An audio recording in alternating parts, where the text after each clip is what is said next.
Hello बच्चों, ये हमारा 21 अप्रैल को जो टेस्ट हुआ था उसका फिजिक्स के डाउट्स का सेकंड पार्ट है। क्वेश्चन नंबर 22 तक के डाउट मैं दूसरे वीडियो में ले चुका हूँ, तुमने देख लिया होगा। 24 से स्टार्ट करते हैं। तो कह रहे हैं in an electroscope rod joining metal knob at the top and the gold foil is made up of material of X and part joining this rod with the rest of the body is made of material Y, which of the following statement is correct. अब ये जो सवाल है basically ऐसा सवाल है जो बहुत ही आसान है, लेकिन लोग क्या करते हैं, शुरुआत वाला पोर्शन छोड़ ही देते हैं। इसलिए मैंने सवाल क्वेश्चन पेपर में डाल दिया था। तो बेसिकली क्या हो रहा है, इलेक्ट्रोस्कोप स्कोप करता क्या, एक बार फिर से बता दें जो लोग इस वीडियो में पहली बार इलेक्ट्रोस्कोप के बारे में देख रहे होते हैं। यहाँ पर एक नॉब लगा होता है, इस नॉब से एक नीचे मटेरियल आता है, नाम नहीं बता रहा क्या मटेरियल है। यहाँ पर एक गोल्ड की फॉइल लगी होती है, ठीक है। और ये पूरी की पूरी चीज एक डब्बे में बंद करके रखी होती है। अब क्या होता है, जब मेरे पास कोई चार्ज रॉड मान लो ये है जिसके ऊपर पॉजिटिव चार्ज है, ये रॉड इसको ला करके टच करूंगा तो चार्ज फ्लो करके नीचे आ जाएगा। इस गोल्ड फॉइल के जो दोनों ही हिस्से हैं उससे पॉजिटिव चार्ज आ जाएगा, जिसकी वजह से वो एक दूसरे को रिपेल करेंगे। जो गोल्ड फॉइल ऐसे रखी हुई थी वो रिपेल करके ऐसे हो जाएगी, दूर दूर चली जाएगी। इसलिए मुझे पता चल जाएगा कि जो बॉडी मैंने टच कराई है वो चार्ज है कि नहीं। तो ऑब्वियसली जो नॉब से गोल्ड फॉइल को जोड़ने वाला मटेरियल है, ये इस चार्ज को फ्लो करा दे रहा है, इसलिए ये कंडक्टर होगा। तो एक्स विल बी कंडक्टर।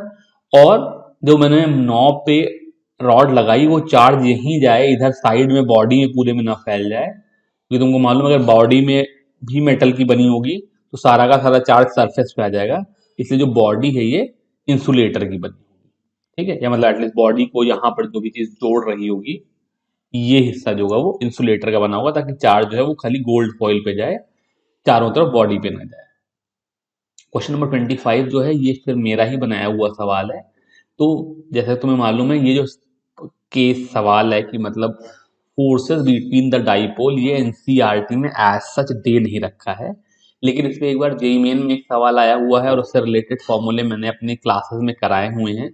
तो मैंने सोचा इस पे एक डिफिकल्ट सवाल बना लिया जाए। तो पहले बता दो कॉन्सेप्ट क्या है, उसके बाद ये सवाल तो बहुत आसान है। कंसेप्ट ये है कि एक डाइपोल मान लो P1 ऐसे रखा हो और दूसरा डाइपोल P2 ऐसे रखा हो, तो P1 की वजह से यहाँ पे जो इलेक्ट्रिक फील्ड होगी वो E is equal to 1/4 pi epsilon naught P1 upon R cube, इस तरह का, सॉरी 2P1/r3 इस तरह का रिलेशनशिप आ जाता था। तो हम लोगों ने अपने क्लास में लगाया था कि जो P2 पे लगने वाला फोर्स होगा वो P2 इंटू DE/dx होगा, ठीक है, मैग्नीट्यूड में। तो यहां पर जब मैं इसको अपॉन एक्स क्यूब कर लो, तो एक्स की पावर -3 को जब डिफरेंशिएट करता हूं तो यहाँ पे ये 1/4 पाई एप्सिलॉन नॉट और एक्स की पावर -3 का 6 सामने आ जाता है। तो मैं मैग्नीट्यूड में बात कर रहा हूँ, सॉरी मतलब एक्स की पावर -3 का 3 सामने आ जाता है, तो 2 से मल्टीप्लाई होकर के into 6 P1 P2 upon x, sorry क्या करूं, डिफरेंशिएट करने के बाद एक्स की पावर -3 का डिफरेंशिएशन की वजह से एक्स की पावर -4 हो जाएगा, तो अपॉन एक्स की पावर हो जाता है। ये जो फॉर्मूला है ये जेई मेन के एक सवाल में ऑलरेडी आ चुका है और हमने देखा है कि कई बार नीट के सवाल जेई मेन से इंस्पायर्ड होते हैं, तो इसलिए फॉर्मूला वहां से आ गया। अब ये प्रॉब्लम बहुत सिंपल है, कह रहे हैं dipole moment of HCl is 10 into 10 to the power of -30 coulomb meter in a sample of HCl gas. Two HCl molecule with parallel dipole moment are separated by about 10 nanometer. तो तुमको मालूम है एक angstrom के आसपास का molecule का size होता है, तो 100 मॉलिक्यूल्स की दूरी करीब करीब हो गई, such that they lie on the axial line, मतलब ऐसे आमने सामने रखे हैं। The force between these molecules, तो इस फॉर्मूले में तुमको P1 P2 की वैल्यू पता है, ये तुम्हारे पास डाइपोल मूवमेंट है बिकॉज दोनों ही HCl के हैं, और x की वैल्यू पता है 10 नैनोमीटर का है। यहां से तुम फोर्स कैलकुलेट करके निकाल लोगे, तो इससे तुमको एक अंदाजा लग जाएगा कि भाई इंटर जो इंटरमोलिकुलर फोर्स है वो किस ऑर्डर, ठीक है। अब क्वेश्चन नंबर 26 कह रहे हैं two identical charge spheres are suspended by a string of equal length, the string makes an angle of 30 degree with each other. तो ऐसे एक रस्सी लटकी हुई है, ऐसे एक रस्सी लटकी हुई है, ये वाला एंगल जो है वो 30 डिग्री है। When suspended in a liquid of density 0.8 ग्राम पर cc, the angle between them remain the same. अच्छा ठीक है, अरे बाप रे बाप, द एंगल में same with the density of the material sphere is इतना द डाइलेक्ट्रिक कांस्टेंट। तो बेसिकली जब ये सिस्टम जो था वो हवा में लटका हुआ था तो ये एंगल 30 था। यहाँ पर फोर्स ऑफ इलेक्ट्रिक लग रहा होगा, यहाँ पर mg लग रहा होगा, और यहाँ पर अगर हम थोड़ा सा मैथमेटिक्स करें तो Fe अपॉन mg की वैल्यू tan 15 डिग्री हो गई। ठीक है, अब तुमने क्या किया, इस पूरे के पूरे सिस्टम को एक लिक्विड में डुबो दिया। ठीक है, तो जब तुमने इसको लिक्विड में डुबोया तो दो समस्याएं हो गई। जो Fe था वो Fe की जगह Fe बाई के हो गया, और जो mg था वो mg की जगह mg माइनस बी हो गया। लेकिन अभी भी इसका एंगल नहीं बदला, ये अभी भी tan 15 ही रहा। तो देखो क्या कहते हैं, अगर हम 1.6 ग्राम के मटेरियल को 0.8 ग्राम पर सीसी के लिक्विड में डुबोएंगे तो कैलकुलेट करोगे तो जो बॉयंट फोर्स हो जाएगा वो mg/2 का हो जाएगा, यानी कि रिजल्टेंट ग्रेविटेशनल फोर्स mg/2 हो जाएगा। तो mg को हाफ करने के बाद भी एंगल चेंज नहीं हुआ, इसका मतलब इलेक्ट्रिक फोर्स भी हाफ हो गया। यहां से आ जाएगा कि डाइलेक्ट्रिक कांस्टेंट जो है वो 2 हो गया। तो बेसिकली मुझे बॉयंसी की वजह से जितना वेट में रिडक्शन मिल रहा है उतना ही डाइलेक्ट्रिक कांस्टेंट की वजह से इलेक्ट्रोस्टैटिक फोर्स में भी रिडक्शन मिल रहा है। डिस्टेंसेस वगैरह कुछ चेंज नहीं हुए, तो के Q1 Q2 by are square में ना Q1 बदला ना Q2 बदला, बस खाली के की वैल्यू जो है मतलब एप्सिलॉन नॉट की वैल्यू में जो चेंज आया वो उसको हमने बॉयंसी से रिलेट करके आंसर निकाल लिया। ठीक है, क्वेश्चन नंबर 27 कह रहे हैं, भाई बहुत आसान सवाल था, पता नहीं क्यों किसने पूछा। कह रहे पैरेलल प्लेट कैपेसिटर है, उसको मैंने एक सेल से कनेक्ट किया और फिर डिस्कनेक्ट कर लिया। तो ये स्टैंडर्ड से सवाल है, जब सेल कोई कैपेसिटर से कनेक्ट होता है तो इसकी एनर्जी हाफ CV स्क्वायर होती है, और मैं C को जब चेंज करता हूं तो वोल्टेज जो है वो चेंज नहीं होता है। तो यानी कि मैं C को बढ़ाऊंगा तो स्टोर्ड एनर्जी बढ़ जाएगी, C को घटाऊंगा तो घट जाएगी। लेकिन जब इसी चीज को कनेक्ट करने के बाद मैंने डिस्कनेक्ट कर लिया तो डिस्कनेक्टेड सिस्टम में वोल्टेज कांस्टेंट होना जरूरी नहीं है, यहाँ पे चार्ज कांस्टेंट होना जरूरी है। जो एनर्जी होती है वो Q²/2C होती है। इसका मतलब एनर्जी जो है वो कैपेसिटेंस की इनवर्सली प्रोपोर्शनल हो जाती है। आइसोलेटेड जो कैपेसिटर्स हैं उसमें कैपेसिटेंस बढ़ाने से एनर्जी घटती है, कैपेसिटेंस घटाने से एनर्जी बढ़ती है। अब यहाँ पे क्या किया, मैंने इसको चार्ज करके डिस्कनेक्ट कर लिया तो ये आइसोलेटेड कैपेसिटर है। अब हमने क्या किया, dielectric slab of dielectric constant के which can just fill the air gap of the capacitor is now inserted। तो बेसिकली इस बार मैंने क्या किया, कैपेसिटी को C से बढ़ा करके KC कर लिया, इसलिए जो एनर्जी ऑफ द सिस्टम है वो U से घट करके U/K हो जाएगी, बिकॉज C जो है वो डिनोमिनेटर में है, तो it decreases by a factor of के। ये वाला आंसर आ गया। क्वेश्चन नंबर 28 बहुत आसान सवाल था, पता नहीं क्यों लोन ने गलत किया। तो 10th क्लास की पढ़ाई है कि भैया जो पावर है वो V²/R होती है। ठीक है ना, वोल्टेज सप्लाई और रेजिस्टेंस तो किसी बल्ब का बदलता नहीं है। तो अगर मैं मतलब वैसे तो एक्चुअल टेम्परेचर इफेक्ट लेकर के देखें थोड़ा बहुत बदलता है, लेकिन अभी हम उसको नेग्लेक्ट कर दें तो एक गिवन वायर का रेजिस्टेंस R ही रहेगा। तो क्या हो जाएगा, जब 200 वोल्ट की सप्लाई लेकर आए थे तो पावर 40 वॉट थी, जब 100 वोल्ट की सप्लाई की यानी कि वोल्टेज हाफ कर लिया तो पावर जो है वो 1/4 हो जाएगी, तो ये 40 वॉट में जाएगी। भाई आसान सवाल था, ये नहीं पूछा जाता 10th क्लास वाला सवाल।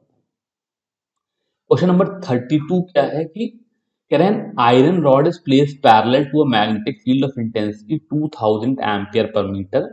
The magnetic flux through the rod is 6 × 10⁻⁻⁴ weber and its cross sectional area इतना।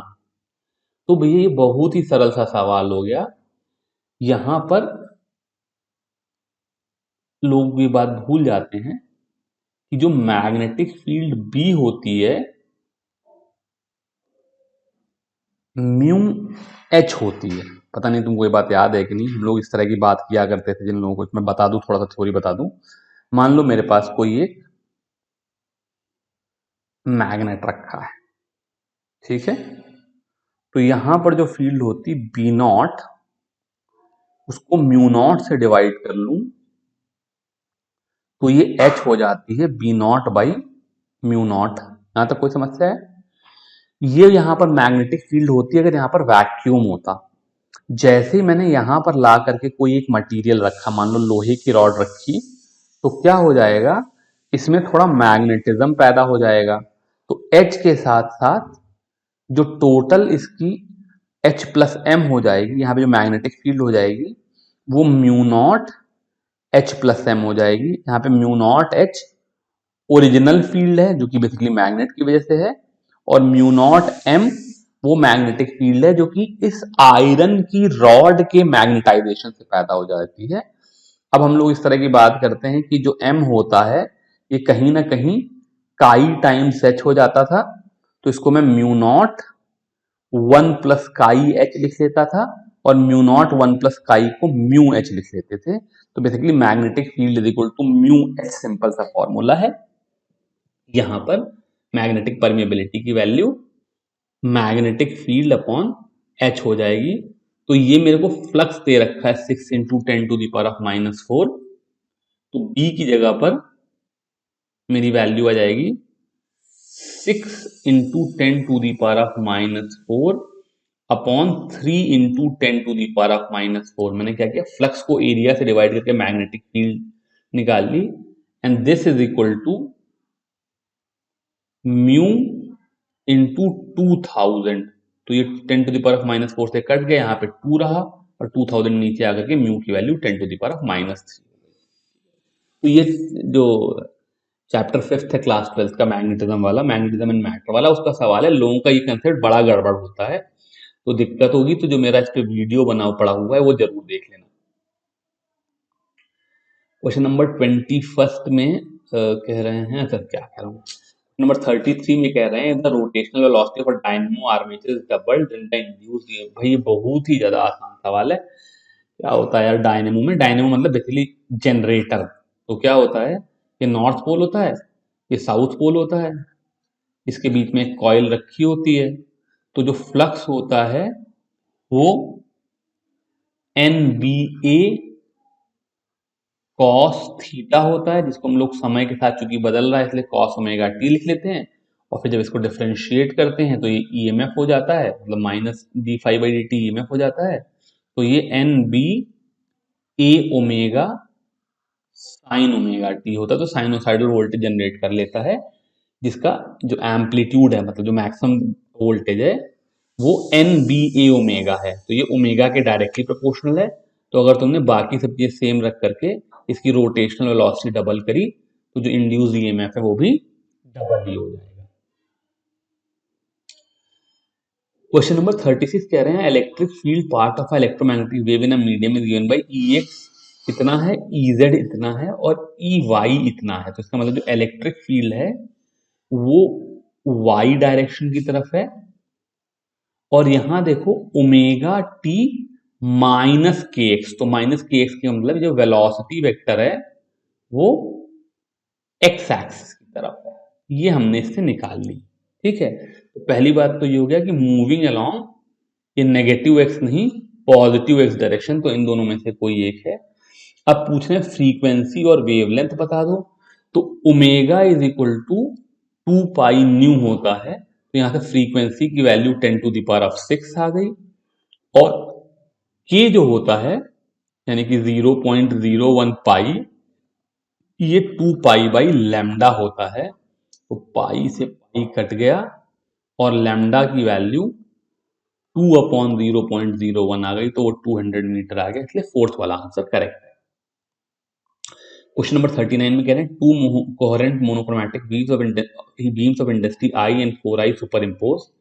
ठीक है, तो बेसिकली इसका एक स्टैंडर्ड सा फॉर्मूला होता है कि जो आई मैक्स है वो √I1 प्लस √I2 का होल स्क्वायर है। बिकॉज यहाँ पे क्या हो रहा है, दोनों के दोनों इलेक्ट्रिक फील्ड वेक्टर्स ऐड हो रहे होंगे, तो वो बेसिकली √I प्लस 2√I हो जाएगा, 3√I होकर के ये 9I हो जाएगा स्क्वायर करके, और आई मिन जो होता है वो √I1 माइनस √I2 का होल स्क्वायर है। तो उसमें वो 2√I माइनस √I करेंगे तो √I बच जाएगा, तो ये आई हो जाएगा। तो भाई स्टैंडर्ड फॉर्मूला बेस्ड सवाल था, ये गड़बड़ करना अच्छा नहीं लगा मुझे। क्वेश्चन नंबर 40 कह रहे हैं when a beam of light is used to determine the position of object the maximum accuracy is achieved if the light is of the shorter wavelength. तुम्हें मालूम है लाइट की जो वेवलेंथ है वही डिफाइन करती है कि मेरी एक्यूरेसी कितनी होगी। जितनी कम वेवलेंथ की लाइट होती है उतनी ही एक्यूरेसी से हम लोग किसी चीज की पोजीशन डिटरमाइन कर सकते हैं। तुमको याद भी होगा कि इसीलिए हम लोग इलेक्ट्रॉन माइक्रोस्कोप वगैरह यूज करते हैं, या जो हम लोग माइक्रोस्कोप में जो हमारा सैंपल होता था उसको ग्लीसरीन या किसी ऑयल में इसलिए डुबो करके रख देते थे बिकॉज वहां पे जब हाई रिफ्रैक्टिव इंडेक्स के मीडियम में जाती है लाइट तो उसकी वेवलेंथ कम हो जाती है, तो वहां से उसकी रिजॉल्विंग पावर इंप्रूव हो जाती है। तो इसका आंसर शॉर्टर वेवलेंथ वाला आ गया। 43rd कह रहे हैं भाई ये सवाल तो गलत होने का बिल्कुल मतलब ही नहीं है। Density of the nuclear material is constant. इस एनसीईआरटी में दे रखा है R is equal to R naught A to the power of 1/3। ठीक है, जो रेडियस ऑफ द न्यूक्लियस है वो उसके एटॉमिक मास की पावर 1/3 के प्रोपोर्शनल होता है। तो डेंसिटी जो हो जाती है वो mass upon 4/3 pi r naught cube into a हो जाता है। तो ए से ए कट जाता है, तो कोई भी मटेरियल हो चाहे वो हाइड्रोजन हो चाहे यूरेनियम हो सबकी डेंसिटी एक ही बराबर हो जाएगी। ऑब्वियसली एल्यूमिनियम की भी उतनी होगी। इसका आंसर डी हो जाएगा। अब हम लोग लास्ट क्वेश्चन पे आ गए। तो ये बात मैं बता चुका हूं, नॉर और नैंड को यूनिवर्सल गेट कहते थे, ठीक है ना। तो जैसे मान लो मेरे पास नॉर गेट हो और उससे मुझे एंड गेट बनाना हो, तो एक छोटा सा लॉजिक तुम्हें पता नहीं ये बात याद है कि नहीं। ए प्लस बी का नॉर ए का नॉट एंड बी का नॉट होता था। गलत लिख दिया, ये एंड को डॉट से शो करते हैं। तो ए प्लस बी का नॉट ए का नॉट एंड बी का नॉट होता था। तो अगर मैं नॉट ए और नॉट बी का नॉर लूं तो वो नॉट ए का नॉट और नॉट बी का नॉट हो जाएगा। बेसिकली ए एंड बी हो जाएगा। तो ए एंड बी कैसे रियलाइज करते हैं, ए का नॉट लेते हैं बी का नॉट लेते हैं, दोनों का नॉर कर लेते हैं। तो ए को लेंगे उसको एक नॉर गेट के दोनों एंड पे दे देंगे, तो ये ए का नॉट हो जाएगा। बी को लेंगे उसको भी एक नॉर गेट के दोनों एंड से ज्वाइन कर देंगे, तो ये नॉट गेट बन जाएगा, बी का नॉट बन जाएगा।